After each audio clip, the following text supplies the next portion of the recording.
Rachel McKinnon gives us an account of how gaslighting can happen with relation to allies and, in this case, trans identities. So her article's allies behaving badly. So for her, she starts with, look, this is what an ally is. So each person has complicated intersectional identities. We should know this by now, old hat. Across these various identities and settings, allies are generally conceived as dominant group members who work to end prejudice in their personal and professional lives and relinquish social privileges conferred by their group status through their support of non-dominant groups. So a white person is there to help Black folk.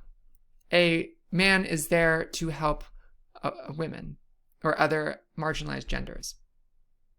A cis person is there to help trans folk, and so on. So gaslighting in this case is when a hearer doesn't believe or expresses doubt about a person's testimony. They raise doubts about the speaker's reliability at perceiving events accurately. Directly or indirectly, this involves expressing doubts that the harm or injustice the speaker is testifying to really happened as the way that the speaker claims.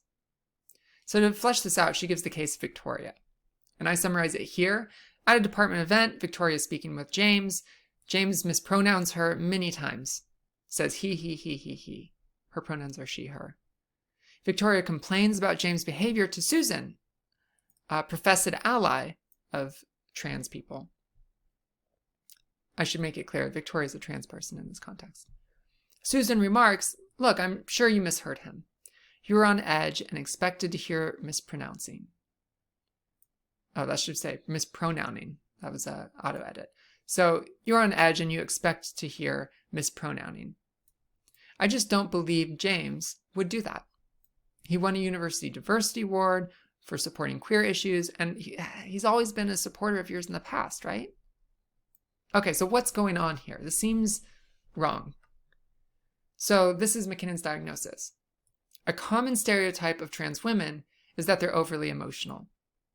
And if you recall our conceptions of trans misogyny, this is pretty consistent with conceptions of sexist conceptions in Western patriarchal societies.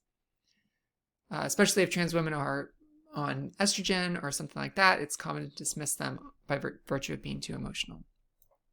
So it's a common view also in many Western patriarchal societies that emotionality is at odds with rationality.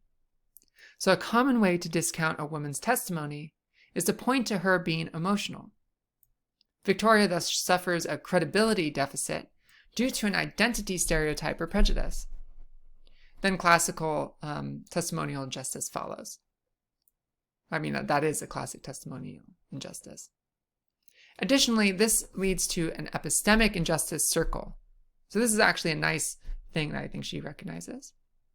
Once outlined as emotional, the proper response can be to be emotional.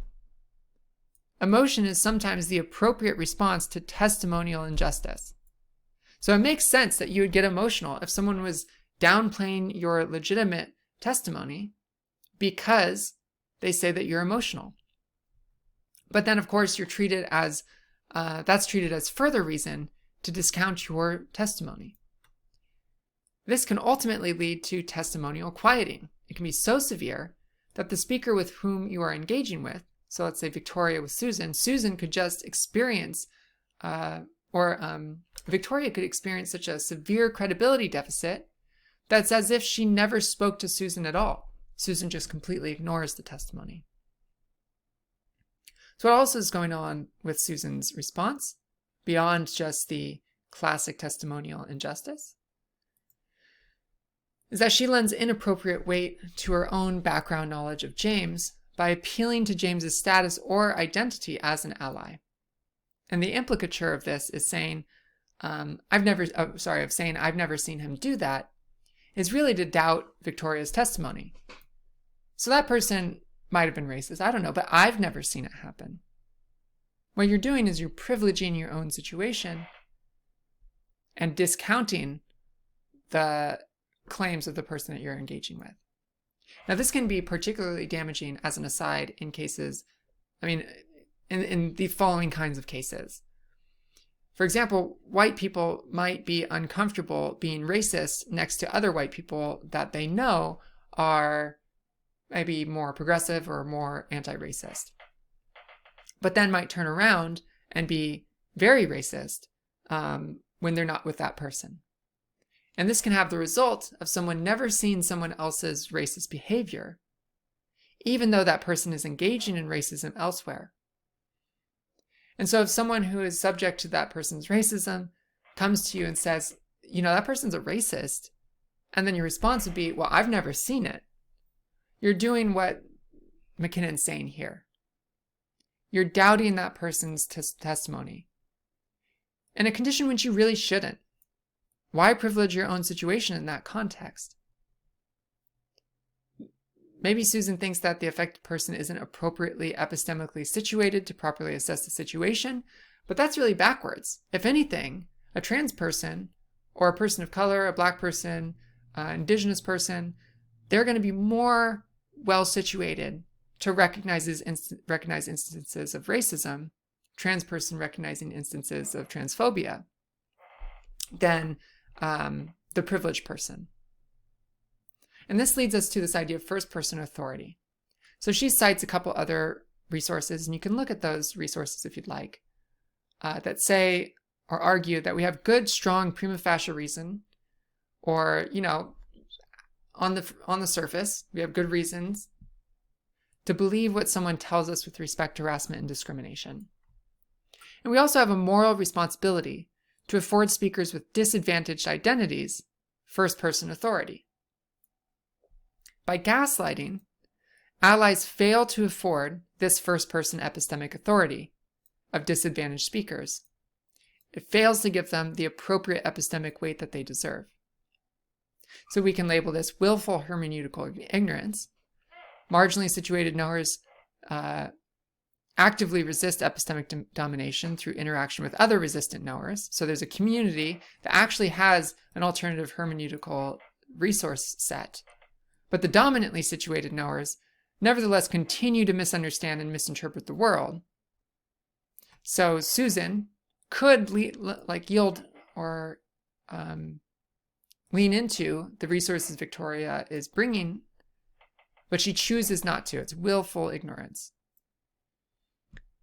So how one is situated also influences how and what we perceive in the world, which leads us to maybe suspect that Susan is not sufficiently well situated to see transphobia, and thus she unduly gives herself too much weight in her own firsthand experiences.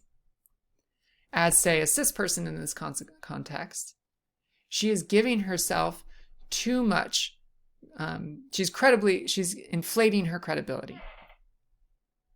Susan should instead be giving Victoria more epistemic weight, credibility, and trust in the reports of marginalized situated knowers, certainly even as an ally. So this is pretty straightforward testimonial injustice stuff, but there's another element here too. There's a betrayal that happens. Given that Susan is supposed to be an ally, she is supposed to be someone that Victoria can go to speak to about these things. So not only is this classic testimonial injustice, it's also a betrayal of trust. And that betrayal can have other consequences. So the trans woman in this case will likely decrease her trust in the ally who gaslit her.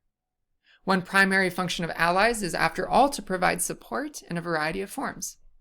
But if we don't trust our allies, then we lose a critical source of epistemic and moral support. This can isolate those who are already vulnerable in our societies.